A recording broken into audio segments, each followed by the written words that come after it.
Hey, everybody. If you offend easily, I am going to feed you after midnight and then throw you outside so the sun can get you. If you do not understand what that means, I am not explaining it to you. Alrighty, folks, how are y'all doing today? You know what? It don't matter. I'm giving you a reading anyway, and since I don't know you and you don't know me and you haven't touched my cards and we haven't connected, this is what's called a cold reading. And if you get a message out of it, congratulations, you got a free reading. All right, let's dive on into it today because I got things to do, as always. Alrighty, first card on the list, we have, Five of Pentacles. We're starting off strong today, apparently, because I have to go into the reference deck and double check the meaning of this one. I swear, I need to just use a different deck. This one is just not clicking with me as fast as I had hoped. And that sometimes happens, you know. Sometimes the deck just does not speak as easily as others do. You know, I mean, my reference deck I've worked with for, I worked with it for 13 years before I retired it, you know. So I know that particular deck, which I should refrain from auto-shuffling. This deck is a reference deck, not a used deck. I was about to say, y'all, it turned up missing for a second. Oh, it's the morning card. Oh, let me show y'all in my reference deck so y'all at least understand, all right? This is what I mean by some decks are just difficult. Now, I know-ish what the cards mean, but I do rely heavily on the images to remind me. I mean, that's 78 cards. I'm good, but I'm not perfect. Especially for the fact that I'm getting older. The brain's just not remembering on a regular basis like it used to. You have to really connect with the deck in order to kind of pop automatically with those answers. Or at least that's been my experience. Okay? So this deck has two people staring out of a window. Versus we have someone who's crying over her cat. I think it's pretty obvious the message. Just saying. All right, so we have a mourning situation, longing, loss. One of the things you know what, I might have to try with my cat people deck again, just so y'all get an idea of what a reading with me that I know my deck looks like. Okay, because, and I'm going to show you that card again, actually. All right. Yes, it's mourning. Yes, it's longing and absence and going without. But if you notice, the cat's spirit is up here in the pentacles above, indicating the spirit hasn't gone all the way. This card is obviously, considering this deck, you know, this deck would call it a pet mourning, but averagely speaking, through most decks that aren't quite as themed as that one specifically is, loss and mourning. All right. Next up, let's keep that energy moving constantly because I like a good shuffle random at all times. What the heck just fell out? I don't always go after a card that fell out. Sometimes I do, sometimes I don't. Judgment in the reverse position. All right, now look, y'all. Y'all know what y'all are accountable for. Y'all know what y'all did. Y'all can deny it. Y'all can deny it to yourselves. You can deny it to the people you did it to. You can deny it to the kingdom come, but judgment's going to get you. Karma's going to get you, one way or the other. And from the looks of it, you might have it coming. So you may as well take your whipping. All right? I don't like you. No, let's not phrase that way. That just doesn't. That's a little too aggressive for my taste. I don't like that. Just take your karma. Take what you're due, or pay what you're due. All right? Just take care of it. Go on with a clean slate afterwards. But take your judgment. All right. What else do we have here? I did at least learn with this deck that it likes to read reverse upside down, for those of y'all who may remember the few weeks where it was nothing but reverse cards. I've discovered it doesn't like reading side to side. It likes reading flipped. Hanged Man. It's only a matter of time. It's only a matter of time. Soon, soon, soon, soon. I like the aspect of the Hanged Man because, and this is something I find a lot of decks don't really emphasize, is that it's only a matter of time. Yes, the Hanged Man is accepting a punishment. Gee, fits right in with that Judgment card. And yeah, he's paying those dues, but he's not going to be stuck on that branch forever. That branch is eventually going to break, and he will eventually move on about his life. So yeah, you're getting some punishment right now, but it's not forever, and it's not the end of your world. All right? Let me move the reference deck back into my lap here. What else we got? Because, yeah, that's a whole lot of what the her. All right, folks. Let's see what's happening. Oh, Jesus. Nine of Swords. That which stresses you out. That which keeps you up at night, worrying and afraid and terrified. And the demons that haunt your dreams, just stress. It's a freaking stress card up the wazoo, y'all. It's sleepless nights. You know it's coming. You know your loss is coming. You know your punishment's coming. And you are stressing it so hard. You know, I'm kind of looking forward to the next layer so you get some advice on what the hell to do about this, all right? Oh, Seven of Swords.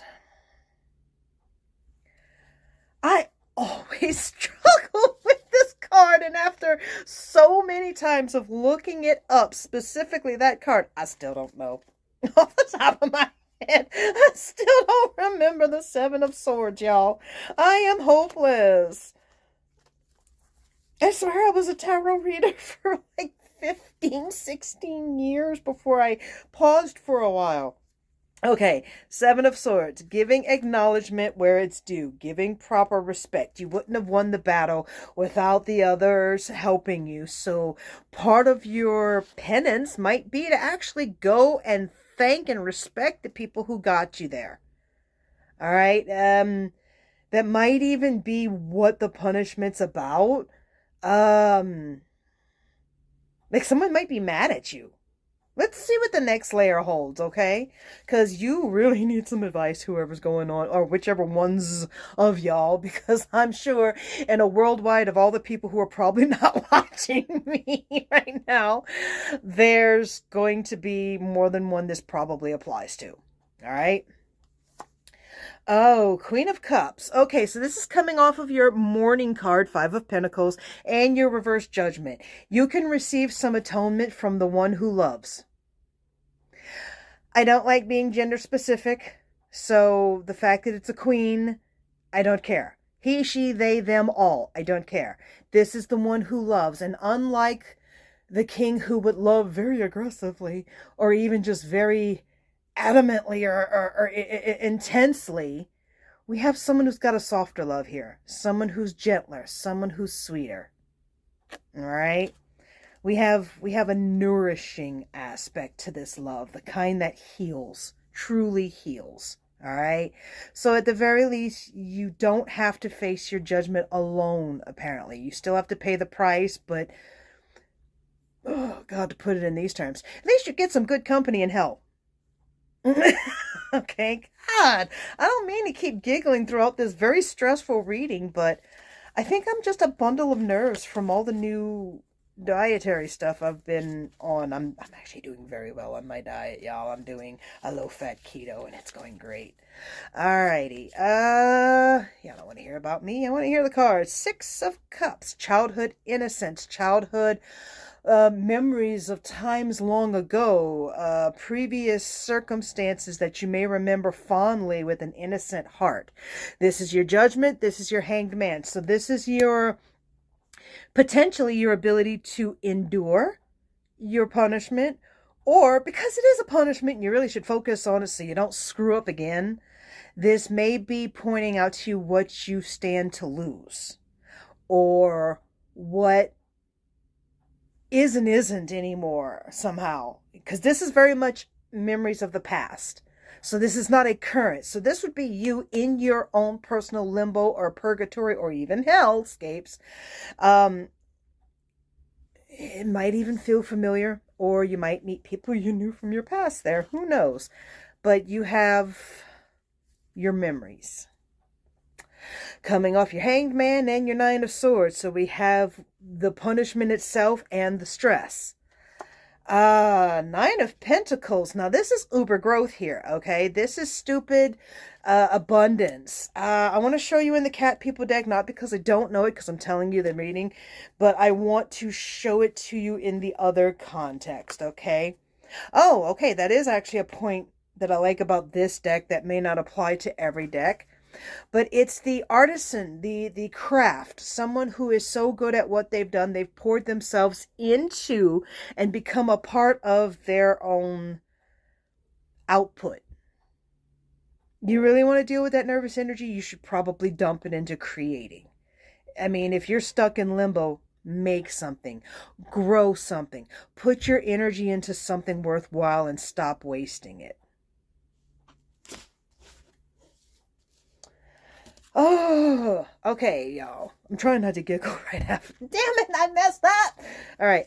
Nine of Swords with your Seven of Swords. Your stress versus giving respect where respect is due. You are stressed so hard. Oh, Ten of Wands in reverse.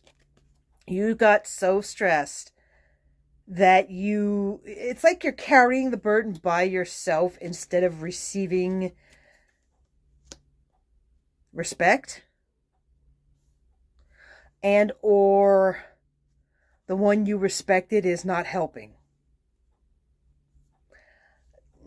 Something to that effect. Something to the fact of you're having to carry that burden alone. But the fact that that Ten of Wands is in reverse indicates you don't have to. This person who you should acknowledge is capable of lifting that load. You've got people around you apparently who care. This really looks like you could have avoided the hell you're in. But your stress and your punishment, you're not alone. You are still surrounded by loved ones here who are trying to make it better for you. Not all of them. Apparently you've got some burdens here. You're carrying a lot of weight, but you may want to just drop it. Drop all the weight. Let it go. All right, coming off your Queen of Cups and your Six of Cups, we have a Two of Cups. It's like Two of Cups is usually your marriage card, your mate, your spouse, a loved one, a deep, intense relationship. So Queen of Cups, Six of Cups, this would have been an old love. This would have been an old flame. This would have been a previous relationship even. I know the Two of Cups is in the upright position. It's always your Queen of Cups and your Six of Cups that it's coming off of, but that Six of Cups tells us it's from the past. So this is not a current love. This is a past love, or a love that has a connection that feels further away, more of a memory than a present. All right? Coming off of your Six of Cups and your Nine of Pentacles. So remember, that is your innocence and that which you pour your energy into being that which grows. We have Page of Swords, a childlike situation, and or, because the child is technically the Two of Cups, but it's the apprentice, the messenger, the adventurer just starting on their quest, that one that's kind of ignorant and don't know no better. Okay. All right. Yeah, you're pouring that energy into that, and it's coming off the innocence and nostalgic card. You're pouring your energy into someone who doesn't know any better. Let me actually speak correctly. And yeah. Your burdens and weariness card, Ten of Wands with your Nine of Pentacles. We have a Page of Cups. There's your kid card. There's your baby card. There's your child card. So your results in this tier is we have that relationship from the past.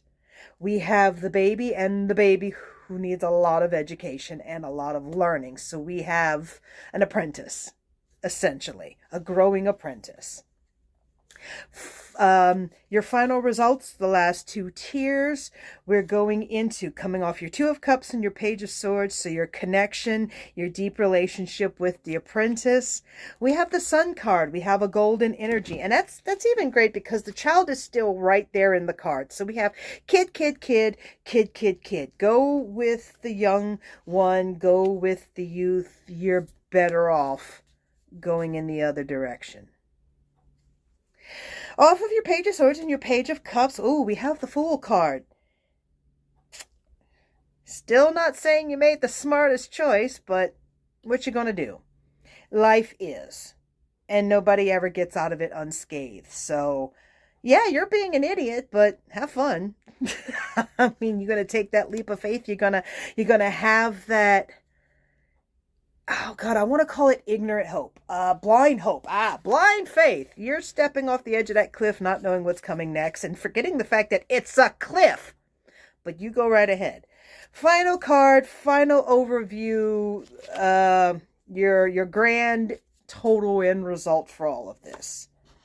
The Nine of Wands. Nine of Wands. I'm going to double check that with the other deck because it's not immediately coming to mind. I really should read with the other deck. Nine of Wands. Caution, paranoia, looking over your shoulder, feeling unsafe. If you look a little closer in this card, you can't really see, but the pillars are actually crumbling and breaking. Your foundation in your end result is not stable. You are not safe. You do not feel safe. I'm going to tell you right now, that Nine of Wands does not end. You're picking a direction that isn't serving you. So it looks like you're getting a punishment and a stress now. And you're going to pick a path that that you need to go learn the lesson. And it really looks like I'm going to say it like a show I heard. I haven't learned a thing. You haven't learned a damn thing. And because of that, you're going to keep suffering. You know what, y'all? I'm well past my 15-minute mark, and this has just pissed me off. So, and it pisses me off because I really hate when people don't learn. You know, it's like something I told somebody once. You know, you sit there and you ask for help, and I tell you, there's a train coming, get off the tracks. There's a train coming, get off the tracks. And then you get hit by the train because you didn't listen to the advice, and you look at your friend going, why didn't you help me? Motherfucker, I told you to get off the tracks. Sometimes you just did it to yourself, no matter how much you begged for help. So I'm getting out of here because I'm starting to think I'm taking this a little too personal. Y'all, I really hate stupid people. Bye, y'all.